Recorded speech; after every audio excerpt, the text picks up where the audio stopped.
Lihat wanita ini, cantik kan? Tapi ternyata cosplayer cantik ini adalah seorang pria. Wow!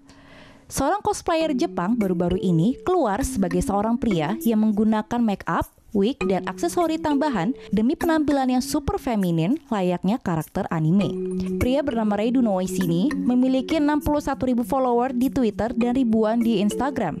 Rei terkenal sebagai cosplayer wanita selama beberapa tahun terakhir dan baru-baru ini ia menunjukkan dirinya yang sesungguhnya sebagai seorang pria. Dan tentunya membuat para fansnya terkejut, terutama fans cowoknya ya. Rei bisa menciptakan image wanita feminin dan menarik di mata fans cowoknya. Dan fansnya juga tidak pernah membayangkan wanita dalam impiannya itu adalah seorang pria. Gadis hot yang aku follow selama ini ternyata pria. Aku tidak percaya, ujar salah satu followers Rei. Meskipun pengungkapan jati dirinya adalah sesuatu yang mengejutkan bagi beberapa fansnya, ia juga banyak mendapatkan komentar yang memuji keahlian Rei dalam berdandan dan kemampuan digital editingnya. Wah, kini kita tidak bisa mempercayai 100% apa yang ada di internet. Karena pandemi dunia saat ini, ujian nasional tahun 2020 telah resmi dibatalkan setelah Presiden Joko Widodo menggelar rapat bersama Menteri Pendidikan dan Kebudayaan Nadiem Makarim pada Selasa 24 Maret. Alasan Mendikbud membatalkan UN yaitu keamanan dan kesehatan siswa-siswa kita, keamanan keluarga mereka, dan kakek nenek siswa-siswa tersebut. Kalaupun kita melaksanakan ujian nasional di dalam tempat-tempat pengujian yang harus dikumpulkan, itu bisa menimbulkan resiko kesehatan yang sangat besar, bukan hanya siswa, tapi juga keluarga dan kakek nenek siswa-siswa tersebut, jelas Nadiem. Nadiem juga menambahkan bahwa UN bukan syarat kelulusan atau seleksi masuk ke pendidikan yang lebih tinggi.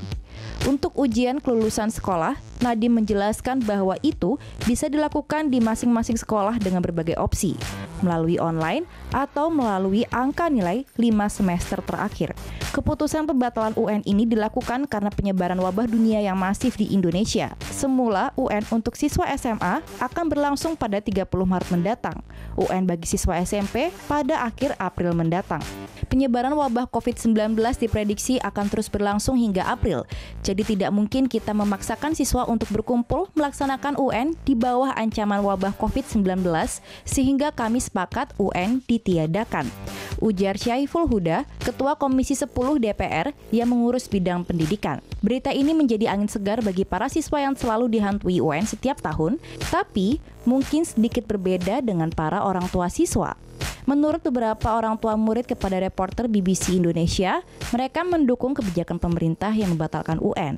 Namun, mereka meminta pemerintah memberikan kepastian dan menyiapkan rencana antisipasi jika UN dihapus, khususnya dalam sistem perekrutan siswa baru di sekolah-sekolah. Dari Worldometer, per tanggal 25 Maret, terdapat 790 kasus positif di Indonesia dengan 58 kasus meninggal dunia dan 31 sembuh.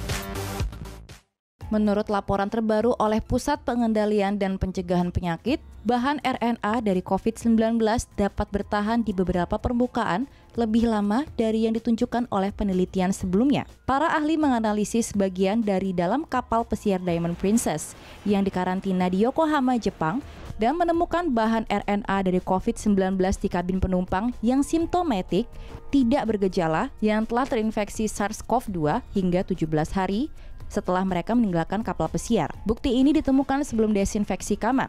CDC menentukan dalam laporan mereka bahwa meskipun RNA virus ada, itu tidak berarti virus masih ada di permukaan. Juga tidak jelas apakah RNA ini menular atau tidak.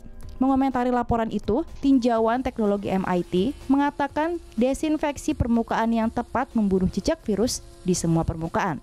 Menurut CDC, kapal-kapal pesiar memfasilitasi penyebaran virus karena kontak dekat penumpang dalam jarak dekat. Laporan CDC menyatakan bahwa secara keseluruhan, kapal pesiar Diamond Princess dan Grand Princess membawa lebih dari 800 kasus COVID-19 yang mengakibatkan 10 kematian.